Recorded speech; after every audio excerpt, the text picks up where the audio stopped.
Hello, my friend, and welcome to Pro Wrestling Daily. My name is Aaron Machbitz. Let's talk about the August 24th edition of Monday Night Raw. I got some notes in front of me, some tweets in front of me. So let's talk about the August 24th edition of Monday Night Raw. First, I thought the Ottawa crowd was quite unenthusiastic, but overall, this episode of Monday Night Raw was solid enough.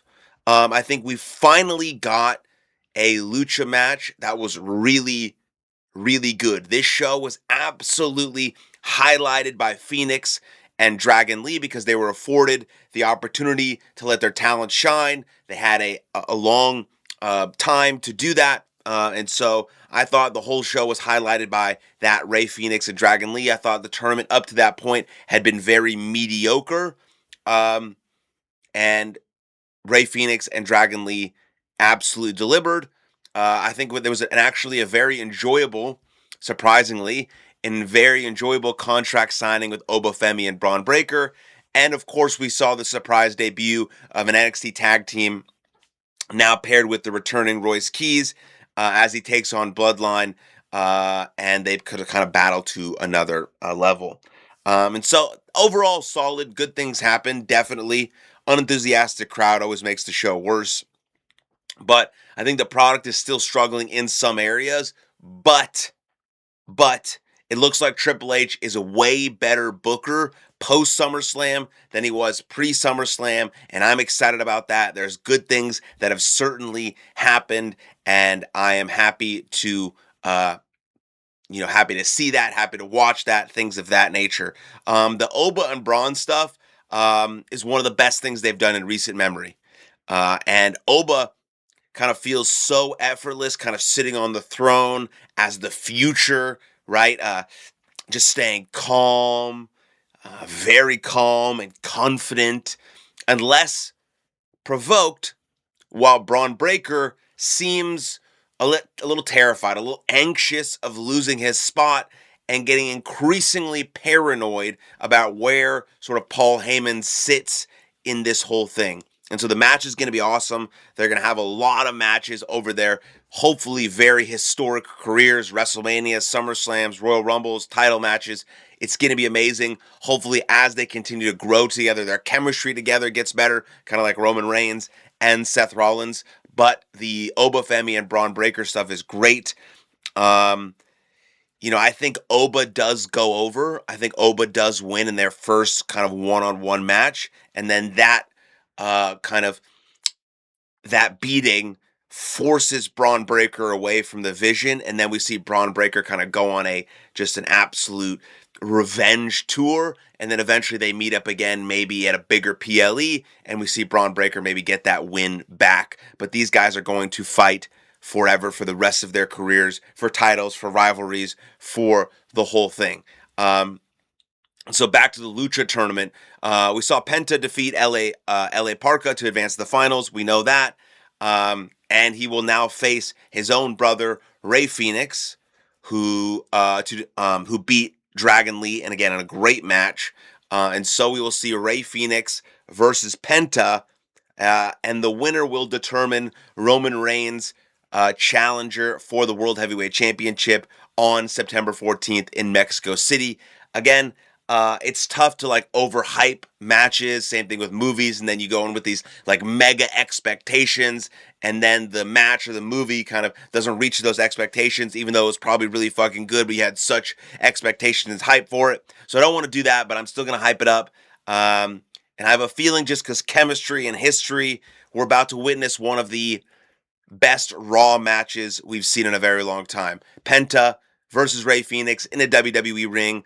I think everyone is extremely excited about it. Again, the tournament has kind of been lackluster until we saw Ray Phoenix versus Dragon Lee. Everyone kind of knew that this was going to be the finals. That doesn't really matter. Wrestling's predetermined. And so I think this could be a really, really good matchup. It has to be better than Ray Phoenix and Dragon Lee. Has to be. Or then what was it all for? And then I think Penta will win. Penta will go on to face Roman Reigns, and Roman Reigns will absolutely destroy him. And that is what it is. And so then we saw, I mentioned Royce Keys. I thought Royce Keys up to this point in WWE had been very, very, very, very boring.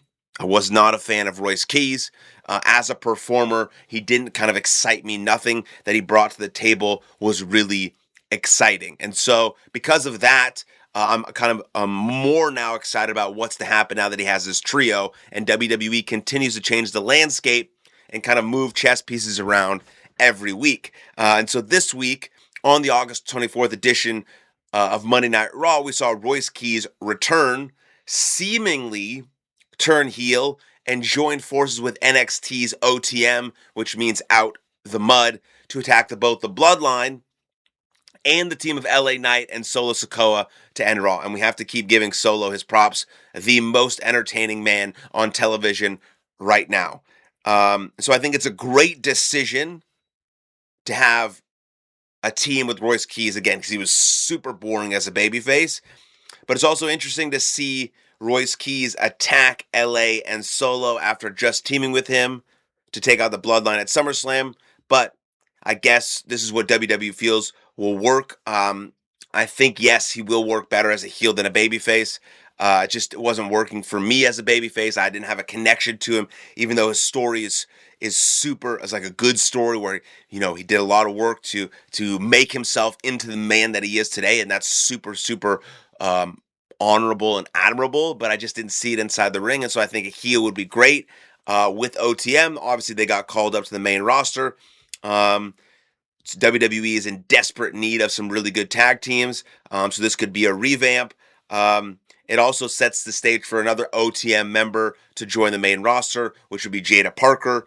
And so I think this is a good move from WWE to elevate Royce Keys and to elevate OTM immediately into a storyline with the Bloodline, with LA Knight, with Solo Sikoa. And I'm still rooting for an LA Knight versus Roman Reigns match. I'm still rooting for LA Knight to win a world championship. I'm also now really high on Solo Sikoa actually being a main eventer and being in the title picture, which I wasn't before. But now that his charisma is oozing and shining, it's a beautiful, beautiful thing to see. And so some of the stuff that Oba Femi said to Braun Breaker was kind of funny. He said this. He called him the Orange Man or something like that. But this was a good statement from Oba Femi to Braun Breaker. I think you could have debuted in 2002 and ran against John Cena, and you'd be the face and the future of this place. I also think that if you broke into the business in 2015 and ran against whoever the big dog was back then, you'd be the face and the future. But Brawny boy, this is 2026, and you have the unfortunate privilege of running against me.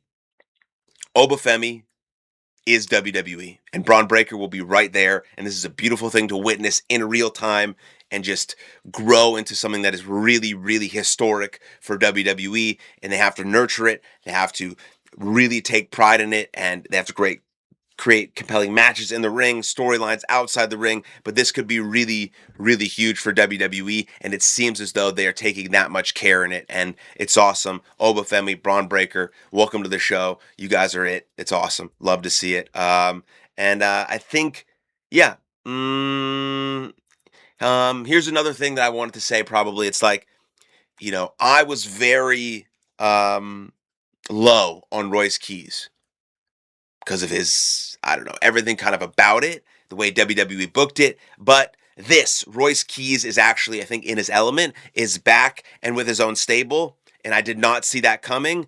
I didn't know much about the other guys, but they looked awesome together. And I'm very much here for this Royce Keys in this role. So I think WWE did a good job pulling me back into the Royce Keys train because I was totally off it. And that was a good thing. And I think that's the last thing I'll say about the August 24th edition of Monday Night Raw. So let me know what you think in the comments down below. Then like the video, subscribe to the channel, and I'll see you guys next time. Lots of love. Cheers.